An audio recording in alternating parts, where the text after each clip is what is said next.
Y en esta noche continuamos con la lectura de Asimov.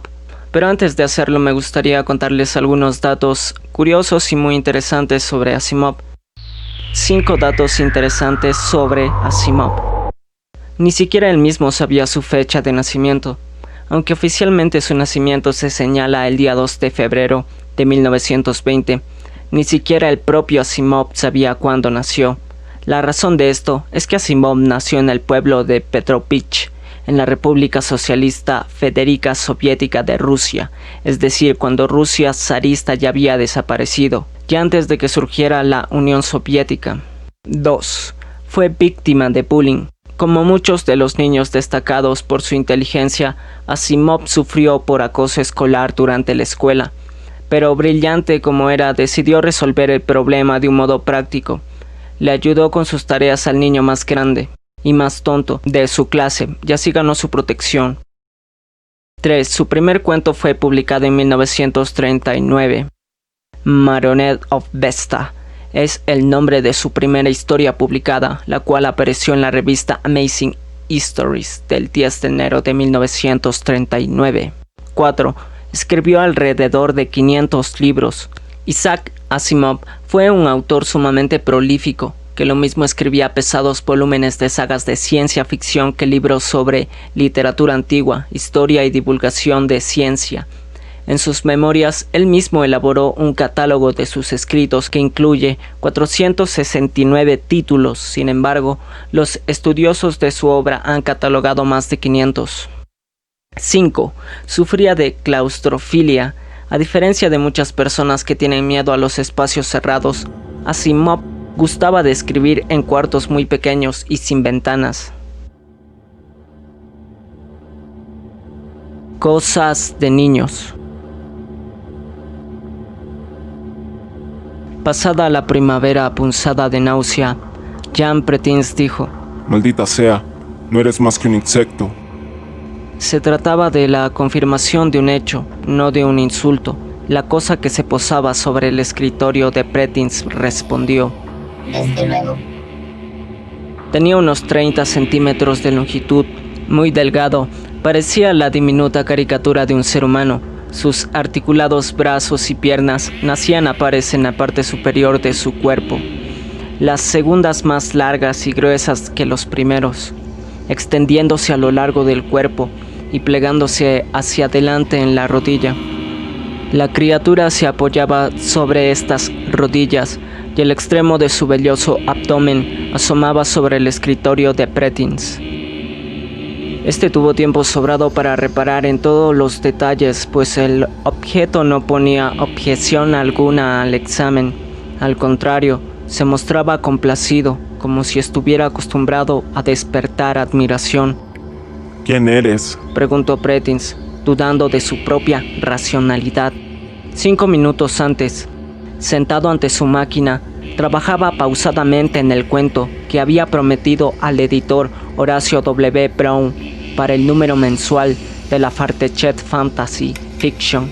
Se sentía muy bien, en perfecta forma, y de pronto había vibrado una ráfaga de aire justo a la derecha de la máquina de escribir, remolineando y condenándose luego en el pequeño horror que columpiaba sus negros y relucientes pies al borde de la mesa escritorio. Pretins se preguntó, distraído, cómo iba a contarlo más tarde. Era la primera vez que su profesión afectaba tan crudamente a sus sueños. Tenía que ser un sueño, se dijo. «Soy un Avaloncio». Habló el pequeño ser. «En otras palabras, soy de Avalon». Su diminuto rostro acababa en una boca de tipo mandibular. Los ojos tenían iridaciones de múltiples tonalidades, y sobre cada ojo emergían 2 ondeantes antenas de unos 7 centímetros y medio de largo. No presentaba muestra alguna de nariz. Pues claro que no, pensó Pretins aturdido.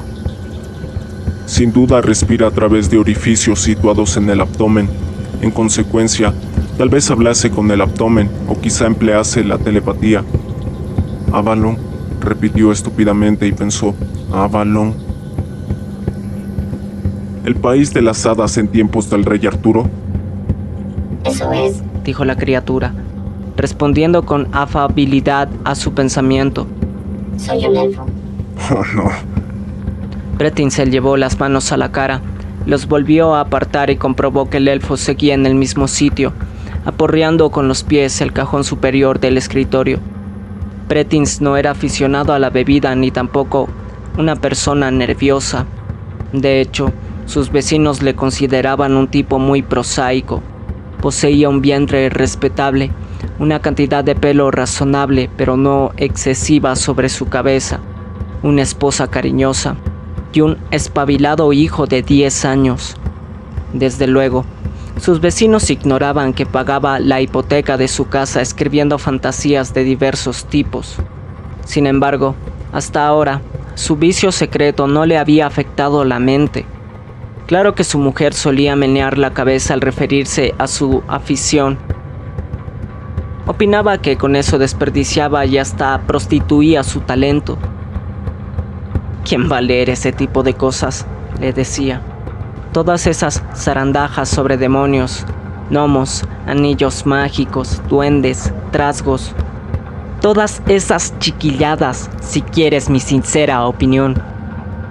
Estás en un completo error, replicaba Pretins. con engallada tiesura. Las modernas fantasías son muy sofisticadas, elaborados tratamientos de motivos populares. Tras la fachada de la voluble y locuaz irrealidad, subyacen con frecuencia tajantes comentarios sobre el mundo de hoy. La fantasía al estilo moderno constituye esencialmente un alimento para adultos. Blanche se encogía de hombros. Tales comentarios no suponían nada nuevo para ella. Además, añadía él, Gracias a esas fantasías pagamos la hipoteca, no lo olvides. tal vez, replicaba ella. Pero sería mejor que te dedicaras a las novelas de misterio. Así, al menos, venderías hasta 4 ediciones e incluso nos permitiríamos confesar a los vecinos lo que haces para vivir. Pretins gimió para sus adentros. Si Blanche entrase en aquel momento y le encontrase hablando solo, resultaba demasiado real para un sueño. Por fuerza se trataba de una alucinación. Se vería obligado a escribir novelas de misterio de por vida, o dejara su trabajo. Te equivocas por completo. Habló el elfo. No se trata de un sueño, ni de una alucinación. ¿Por qué no te marchas entonces? Eso me propongo. Este lugar no corresponde a mi ideal de vida. Y tú vendrás conmigo. ¿Quién? ¿Yo? Ni hablar. ¿Quién diablos crees que eres para decirme qué he de hacer? Si piensas que esa es una manera respetuosa de hablar a un representante de una cultura más antigua, habría mucho que decir respecto a tu educación. Tú no representas a una cultura más antigua. Le hubiera gustado añadir, no eres más que un producto de mi imaginación. Pero había sido escritor durante demasiado tiempo como para decidirse a utilizar semejante tópico. Nosotros, los insectos, adujo glacialmente el elfo. Existíamos 500.000 de años antes de que se inventase el primer mamífero. Vimos aparecer a los dinosaurios y los vimos desaparecer. En cuanto a vosotros, los seres humanos, no sois más que recién llegados.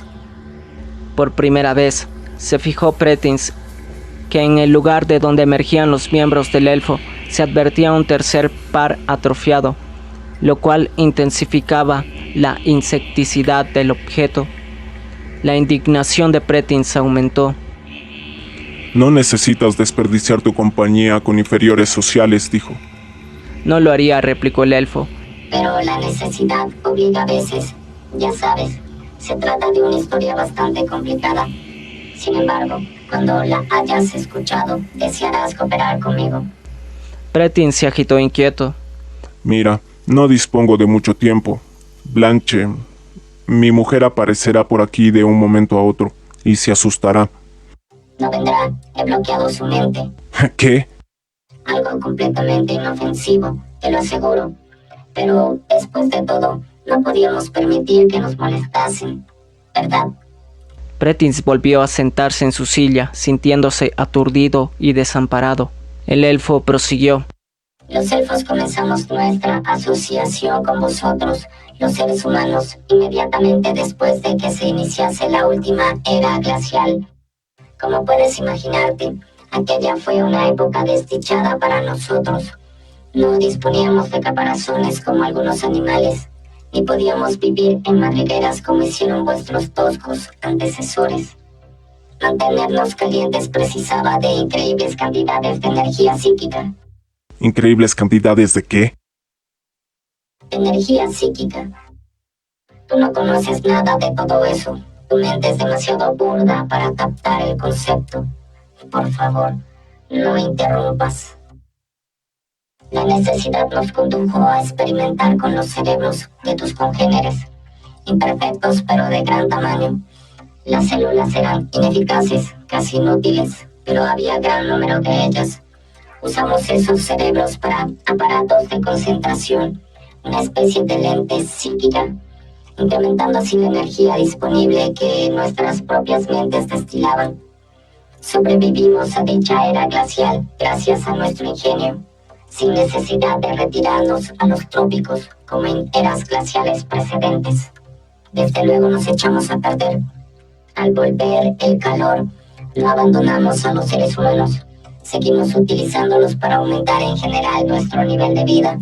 Viajábamos más rápidamente, comíamos mejor, hacíamos más cosas.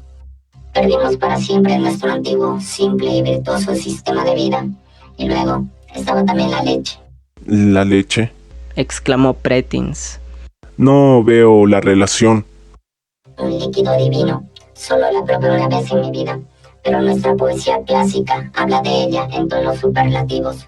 En los viejos días, los hombres nos abastecían de ella en gran cantidad, porque los mamíferos de todas las clases eran bendecidos con ella, y no los insectos. Constituye un completo misterio.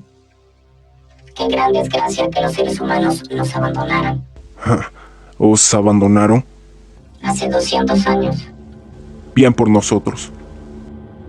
No seas mezquino. Le reconvino el elfo con severidad. Fue una asociación útil para ambas partes, hasta que vosotros aprendisteis a manejar las energías físicas en cantidad. Precisamente el tipo de gran hazaña de que vuestras mentes son capaces. ¿Y qué hay de malo en ello? Es difícil explicar. Era estupendo para nosotros iluminar nuestras fiestas nocturnas con luciérnagas, cuya luz sosteníamos gracias a la energía psíquica de los hombres de vapor. Pero entonces vosotros, las criaturas humanas, instalasteis la luz eléctrica. Nuestra recepción, a través de las antenas que poseemos, alcanza kilómetros de distancia, y vosotros inventasteis el telégrafo, el teléfono y la radio. Nuestros gnomos extraían el mineral con mucha mayor eficacia que los seres humanos, hasta que vosotros descubristeis la dinamita. ¿Me sigues? No. Seguramente me esperarás que unas criaturas sensitivas y superiores como los elfos se resignasen a que un grupo de peludos mamíferos les sobrepasase. No hubiera sido tan malo de haber logrado imitar el desarrollo electrónico, pero nuestras energías psíquicas se mostraron insuficientes al respecto. Bueno, acabamos por apartarnos de la realidad, nos marchitamos, languidecimos y decaímos. Llámalo si quieres complejo de inferioridad, pero desde hace 2 siglos fuimos abandonando lentamente al género humano y nos retiramos a centros como Avalon. Prentice pensaba a toda velocidad. Pongamos las cosas en claro. ¿Podéis manejar nuestras mentes? Desde luego. Puedes hacerme creer que eres invisible. Hipnóticamente, quiero decir. Una burda expresión, pero sí. Y hace un momento, cuando apareciste, alzaste una especie de bloqueo mental. ¿No es eso? Responderé a tus pensamientos más que a tus palabras. No estás durmiendo, no estás loco y no soy ninguna entidad sobrenatural. Solo trataba de asegurarme. Conjeturo, pues, que puedes leer en mi mente. En efecto, una labor más bien sucia y muy poco agradable. Pero lo hago cuando debo hacerlo. Tu nombre es Pretins y te dedicabas a escribir relatos fantásticos. Tienes una larva que en este momento se encuentra en el lugar donde las instruyen. Sé mucho sobre ti. ¿Y dónde se encuentra exactamente Avalon? Nunca lo hallarías. El elfo castañeó sus mandíbulas 2 o 3 veces. Y no especules sobre la posibilidad de prevenir a las autoridades. Te meterían en un manicomio. Sin embargo, por si crees que el conocimiento puede servirte de algo, Avalon se encuentra en medio del Atlántico y resulta totalmente invisible. Desde que inventasteis el barco de vapor, los seres humanos os movéis de modo tan irracional que nos hemos visto obligados a guarecer toda la isla bajo un escudo psíquico. Desde luego tienen que producirse incidentes. En cierta ocasión, una nave inmensa y bárbara chocó contra nosotros. Se precise de toda la energía psíquica de la población entera para dar a la isla la apariencia de un iceberg. Titanic, creo que era el nombre pintado en la nave. Y en nuestros días los aviones no sobrevuelan sin parar, y a veces algunos de ellos se estrellan contra nuestro suelo. En cierta ocasión recogimos un cargamento de botes de leche. Fue entonces cuando la probé. Bien, pero... maldita sea, ¿por qué no sigues entonces en Avalon? ¿Por qué lo abandonaste?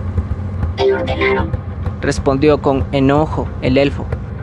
Los muy imbéciles. ¿Cómo dices?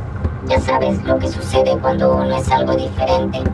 No soy como el resto de ellos, y los pobres imbéciles, apegados a la tradición, lo tomaron a mal. Pura envidia. Esa es la verdadera explicación. Envidia. ¿Y en qué sentido eres diferente? Dame esa bombilla. Basta con que la desenrosques. No necesitas una lámpara para leer durante el día. Pretins obedeció con un estremecimiento de repulsión. Depositó el objeto en las pequeñas manos, cuidadosamente. Los dedos del elfo, tan tenues y alargados que parecían zarcillos, abarcaron la base de talón. El filamento de la bombilla enrojeció poco a poco. ¡Santo Dios! Exclamó Pretins. Ese es mi gran talento, manifestó con orgullo el elfo. Ya te he dicho que los elfos nunca habían logrado adaptar la energía psíquica a la electrónica. Yo sí lo he conseguido, porque no soy un elfo vulgar, sino un mutante, un superelfo. Correspondo al estadio siguiente de nuestra evolución. Mira, esta luz se debe exclusivamente a la actividad de mi propia mente. Observa lo que ocurre cuando empleo la tuya como foco. Y al decirlo, el filamento de la bombilla se tornó incandescente hasta resultar penoso para la vista, mientras que una sensación vaga, cosquilleante, pero no desagradable, penetraba en el cráneo de Pretins. La bombilla se apagó, y el elfo la dejó sobre el escritorio detrás de la máquina de escribir. No lo he intentado todavía, manifestó Ufano. Pero creo que puedo también fisionar el uranio. Sí, pero... mantener una bombilla encendida requiere energía. ¿Cómo vas a mantenerla? Ya te he hablado de la energía psíquica, gran Oberón. Trata de comprenderlo, humano. Pretins se sentía cada vez más inquieto. Preguntó con cautela. ¿Y en qué pretendes emplear ese don que posees? Volveré a Avalon, desde luego. Debería dejar a todos aquellos imbéciles que corrieran a su ruina. Pero un elfo ha de tener cierto patriotismo, aun siendo un coleóptero. ¿Un qué? Nosotros los elfos no formamos en absoluto una especie. Yo desciendo del escarabajo, ¿sabes? Se puso en pie sobre el escritorio y volvió la espalda a Pretins. Lo que había parecido una simple cutícula negra y reluciente se abrió y se alzó de pronto, emergiendo 2 alas membranosas y veteadas. Ah, ¿puedes volar? Se precisa ser un verdadero sabio para no darse cuenta de que peso demasiado para volar. Dijo desdeñoso el elfo. Pero son atractivas, ¿verdad? ¿No te gusta su iridiscencia? Comparadas con ellas, las alas de los lepidópteros resultan desagradables, chillonas y poco delicadas. Más aún, siempre las tienen al descubierto. ¿Los lepidópteros? Exclamó Pretins, sumido ya en una total perplejidad. Sí, del clan de las mariposas, unos petulantes, pavoneándose a la vista de los humanos para que los admiren. Espíritus mezquinos en cierto modo. Por eso vuestras leyendas prestan siempre a las hadas alas de mariposa en vez de escarabajo, pese a ser estas mucho más bellas y diáfanas. Daremos a los lepidópteros lo que se merecen cuando volvamos tú y yo. Oye, Piensa en nuestras orgías nocturnas sobre el césped mágico. Un fulgor de destellante luz, brotando de ensortijamientos de tubos de neón. Atajó el elfo, moviéndose pendularmente en lo que parecía el éxtasis propio de su especie. Despediremos a los enjambres de avispas que uncimos a nuestros carros volantes e instalaremos en su lugar motores de combustión interna. Dejaremos de acurrucarnos en hojas cuando llegue la hora de dormir y construiremos fábricas para producir colchones decentes. Te lo aseguro, viviremos. Y los demás tendrán que comer basura por haberme expulsado. pero yo no puedo acompañarte. Baló Pretins. Tengo mis responsabilidades. Me debo a mi mujer y a mi hijo. No pretenderás arrancar a un hombre de sus larvas, ¿no? No soy cruel, respondió el elfo, posando su mirada sobre Pretins. Tengo un alma sensible, como corresponde a mi condición. Sin embargo, ¿qué alternativa me queda? He de disponer de un cerebro humano para el enfoque. De lo contrario, no lograría nada. Y no todos los cerebros humanos son idóneos. ¿Por qué no? Un gran overón, criatura. Un cerebro humano no es algo pasivo, de madera o de piedra. Tiene que cooperar, que únicamente cooperará si se da cuenta cabal de nuestra facultad de duendes para manipularlo. Por ejemplo, tu cerebro me vale, pero el de tu mujer me resultaría inservible. Me llevaría años hacerle comprender quién y qué soy. Eso es un maldito insulto. Protestó Pretins. ¿Pretendes decirme que creo en hadas y duendes? Pues quiero que sepas que soy racionalista integral. Ah, sí. Cuando me revelé a ti pensaste ligeramente en sueños y alucinaciones, pero me hablaste, me aceptaste. Tu mujer habría chillado y caído en un ataque de histeria. Pretins quedó silencioso. No se le ocurría respuesta alguna. Ahí está el problema, dijo desalentado el elfo. Prácticamente todos los humanos os habéis olvidado de nosotros desde que os abandonamos. Vuestras mentes se han cerrado, convirtiéndose en inútiles. Desde luego, vuestras larvas creen en las leyendas sobre el pueblo diminuto, pero en sus cerebros están aún más subdesarrollados y solo son aptos para procesos sencillos. Cuando maduran, pierden la creencia. Francamente no sé qué haría si no fuese por vosotros, los escritores de relatos fantásticos. ¿A qué te refieres con eso de los escritores de relatos fantásticos? Sois los pocos adultos que siguen creyendo en el pueblo de los insectos. Y tú, Pretins, el que más de todos. Te has dedicado a escribir relatos fantásticos por espacio de 20 años. Estás loco. No creo en esas cosas que escribo. Sí que crees, no puedes remediarlo. Quiero decir que mientras escribes te tomas muy en serio el tema que tratas. Y con el tiempo, tu mente ha aprendido de manera natural la utilidad. Bah, ¿a qué discutir? Ya te he utilizado. Viste iluminarse la bombilla. Así pues, debes venir conmigo. Pero es que no quiero. Pretins se apartó obstinado. ¿Vas a imponerte a mi voluntad?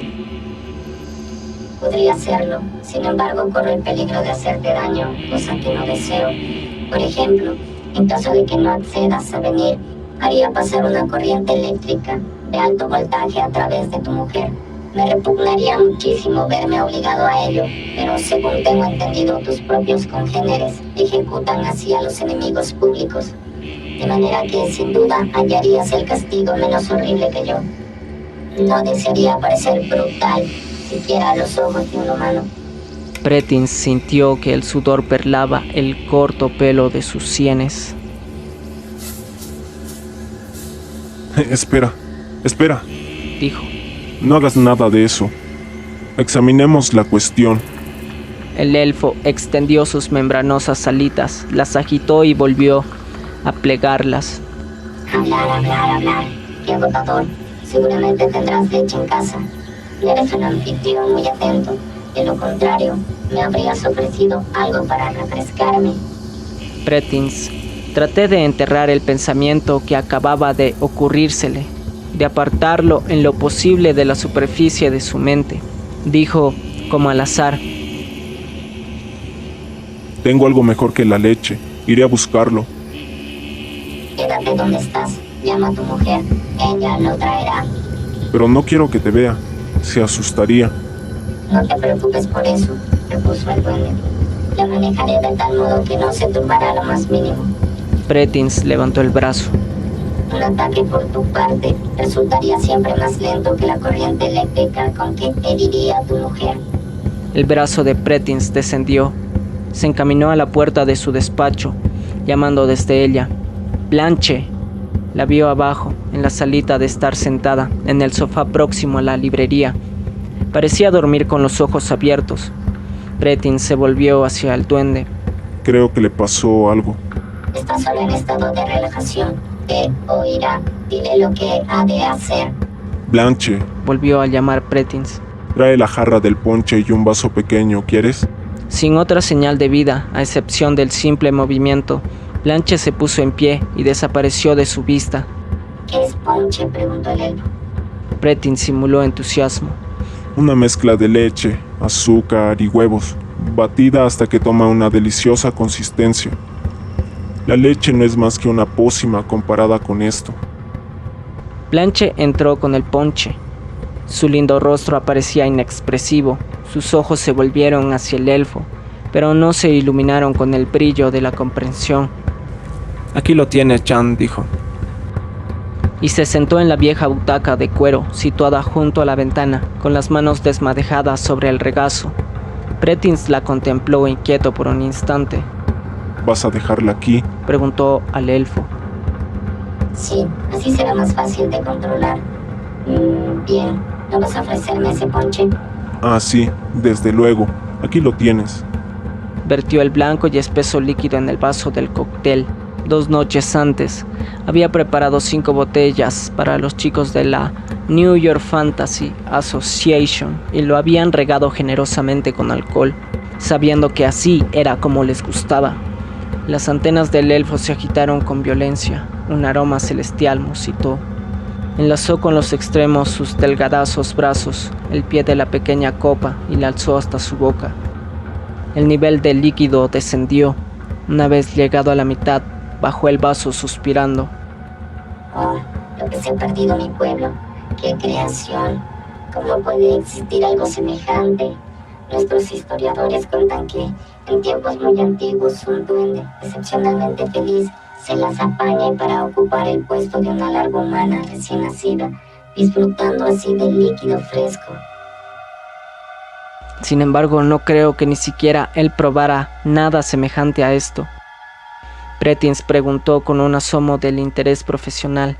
Así que esa es la idea que subyace bajo todas esas historias de sustitución de niños, ¿eh? Exactamente. La hembra humana posee un gran don. ¿Por qué no aprovecharlo? El duende volvió la vista al escote de Blanche y suspiré de nuevo. Pretins le instó, no con demasiada avidez, sino con cierta condescendencia. Puedes beber cuanto quieras. También él contempló a Blanche, en espera de que diese alguna muestra de animación, síntoma de que el control del elfo empezaba a disminuir. ¿Cuándo regresa tu larva del lugar de instrucción? La necesito, dijo este. Pronto, respondió nervioso Pretins. Consultó su reloj de pulsera. En realidad, su hijo Jan estaría de vuelta en unos 15 minutos, pidiendo a gritos un trozo de tarta y un vaso de leche. Llénala. Apremió el elfo, Anda, llénala. y saboreó complacido la nueva copa. En cuanto llegue la larva, te marcharás ¿A dónde? a la biblioteca. Tráete algunas obras sobre electrónica. Necesito detalles sobre cómo construir televisores, teléfonos y todo eso. He de recoger datos y normas para el tendido. Instrucciones para la construcción de tubos de vacío. Detalles, redes, detalles. Nos espera una tarea tremenda. perforación petrolífera, refinado, motores, agricultura, científica. Entre tú y yo elegiremos una nueva Avalon. Una Avalon técnica. Un país de hadas científico. Crearemos un nuevo mundo. Grandioso, aplaudió Pretins. Pero no descuides tu Ya ves, la idea va aprendiendo en ti. exclamó el elfo. Y obtendrás tu recompensa. Tendrás una docena de mujeres para ti solo. Pretins miró automáticamente a Blanche. Ninguna señal de haber oído más. ¿Quién podría asegurarlo? Me basta con la que tengo. Vamos, Vamos, manifestó el elfo en tono de censura. sé sincero. Vosotros los varones humanos sois bien conocidos en nuestro pueblo como criaturas lascivas y bestiales. Durante generaciones, nuestras madres han atemorizado a sus criaturas, amenazándolas con la venida del ser humano. A la juventud, exclamó, Alzando la copa en el aire y brindando, por mi propia juventud. y la vació de un trago. ¿Por qué no la llenas otra vez? Sugirió al punto Pretins. Anda. Vuélvela a llenar. Así lo hizo el elfo. Quiero tener muchos hijos. Elegiré las mejores hembras, coleópteros y multiplicaré mi linaje. La mutación proseguirá. En estos momentos soy el único, pero cuando seamos una docena o 50, los cruzaré y desarrollaré la raza del superelfo. La raza de Electro, Ip, de electrónicas, maravillas e infinito futuro. Si pudiese beber un poco más, néctar, el néctar primigenio. Se oyó el súbito ruido de una puerta abierta de par en par y una voz juvenil que llamaba. ¡Mami! ¡Mami! El elfo, con sus brillantes ojos algo turbios, continuó. Y después comenzaremos a ocuparnos de los seres humanos. Primero un poco de fe, el resto ya se lo enseñaremos. Será como en los viejos tiempos, pero mejorado, un elfismo más eficaz, una unión más estrecha. La voz del pequeño Jan se oyó más próxima, teñida de impaciencia.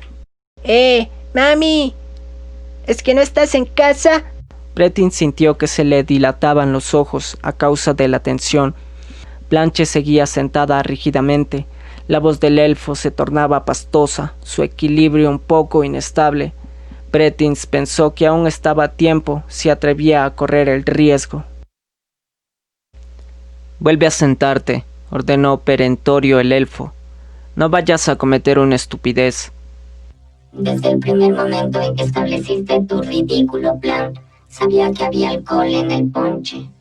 Los seres humanos os pasáis de listos. Los duendes tenemos muchos proverbios sobre vosotros. Por fortuna el alcohol nos produce muy poco efecto.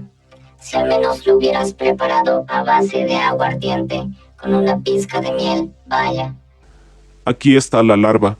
¿Cómo estás, pequeña cría de hombre? Había detenido la copa a medio camino de sus mandíbulas. Al parecer Jan, hijo, en el dintel de la puerta. El chico tenía 10 años. Llevaba la cara moderadamente sucia y el pelo inmoderadamente enredado. Sus ojos grises reflejaron una expresión de extrema sorpresa, y sus libros escolares oscilaron al final de la correa que los ataba, y cuyo extremo sostenía en la mano. ¡Papá! ¿Qué le pasa, mamá? ¿Y qué es eso? El elfo ordenó a Pretins. Anda, corre a la biblioteca. No perdamos más tiempo. Ya sabes los libros que necesito. Todo rastro de incipiente embriaguez se había volatizado de la criatura. La moral de Pretins se derrumbó. Aquel ser había estado jugando con él.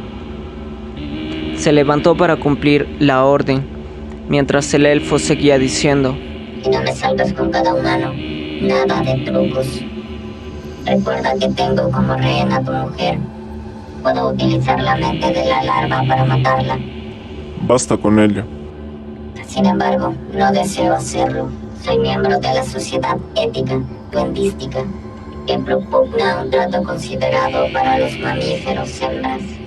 por lo que puedes confiar en mis nobles principios, siempre que cumplas mis instrucciones.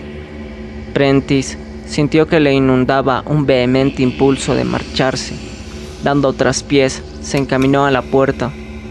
Pepe, esto habla. Gritó el pequeño Jan. Dice que va a matar a mamá. No te vayas. Prentiss se hallaba ya fuera de la habitación cuando oyó al duende decir: No me mires con esa fijeza, Larva. No haré daño a tu madre si haces exactamente lo que te digo. Soy un elfo, un duende. Ya sabes qué es eso. Y había llegado a la puerta delantera cuando oyó la voz atiplada de su hijo gritar salvajemente, al par que Blanche lanzaba chillido tras chillido, en estremecido tono de soprano. El fuerte, aunque invisible resorte que le arrastraba afuera de la casa, saltó y se desvaneció. Cayó de espaldas, se enderezó y se precipitó escaleras arriba. Blanche, visiblemente animada, de palpitante vida, se hallaba en un rincón, rodeando con sus brazos a un lloroso Jan. Sobre el escritorio había un aplastado caparazón negro, cubriendo una pulpa gringosa, de la que emanaba un líquido incoloro. El chiquillo sollozaba histéricamente. Le pegué, le di con los libros, le estaba haciendo daño a mamá. Pasó una hora. Prentiss sintió que el mundo de la normalidad iba filtrándose de nuevo por los intersticios que había dejado la criatura de Avalon. El elfo quedó reducido a cenizas en el incinerador que había detrás de la casa. El único resto de su existencia se reducía a una húmeda mancha al pie de la mesa del despacho. Blanche seguía con una palidez enfermiza.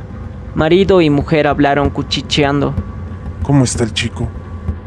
Viendo la televisión. ¿Se encuentra bien? Él está estupendamente, pero yo voy a tener pesadillas durante semanas. Lo sé, ocurrirá así a menos que descartemos lo pasado de nuestras mentes. No creo que volvamos a ver otra de esas cosas por aquí. No puedo explicarte lo espantoso que fue, dijo Blanche. Oí cada palabra que decía, incluso cuando me encontraba abajo, en la sala de estar. Se trataba de telepatía, ¿sabes? Me resultaba imposible moverme.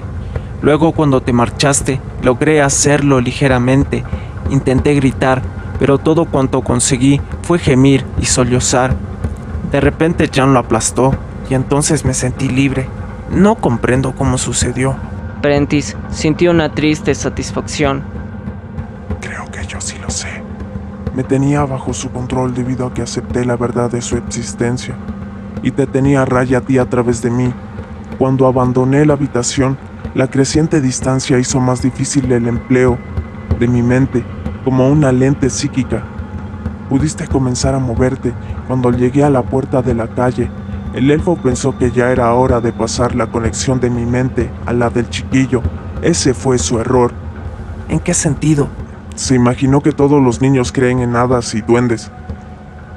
Estaba equivocado. Los chicos norteamericanos de hoy no creen en eso. Jamás oyeron hablar de ellos. Creen en Tom Corbett, en Hopalong Cassidy, en Dick Tracy, en Howdy Doody, en Superman y en otra docena de cosas, pero no en los cuentos de hadas. El duende no se dio cuenta de los súbditos cambios culturales logrados por los libros y revistas de historietas y por la televisión. Cuando intentó captar la mente de Jan, no lo consiguió. Antes de que recobrara su equilibrio psíquico, el chico le atacó de modo fulminante, presa de pánico al pensar que iba a hacerte daño. Siempre lo dije, Blanche, los antiguos motivos populares de leyendas sobreviven solo en las obras modernas de literatura fantástica. Y esta es solo pasto para los adultos. ¿Comprendes ahora mi punto de vista? Sí, querido, respondió Blanche con humildad. Prentiss se metió las manos en los bolsillos y rió quedadamente entre dientes. Mira, Blanche, la próxima vez que vea a Walt Rau, le diré que he decidido escribir sobre eso. Me parece que ya es hora de que los vecinos sepan. Joan, hijo, sosteniendo en la mano una enorme rebanada de pan con mantequilla, entró en el despacho de su padre, en busca del oscurecido recuerdo. Papá le dio unas palmaditas en la espalda y mamá le sirvió más pan con mantequilla. Estaba comenzando a olvidarlo todo. Sobre la mesa del despacho había un ser estrafalario, capaz de hablar Mas todo había sucedido con tanta rapidez que los detalles se entremezclaban en su cerebro. Se encogió de hombros y a la última luz del sol del atardecer lanzó una ojeada a la cuartilla a medio escribir, metida en la máquina de su padre, y luego al pequeño montón de papel sobre la mesa. Leyó un rato, frunció los labios y murmuró: «Caray, otra vez esas bobadas de hadas y duendes, siempre cosas de críos», y abandonó la habitación.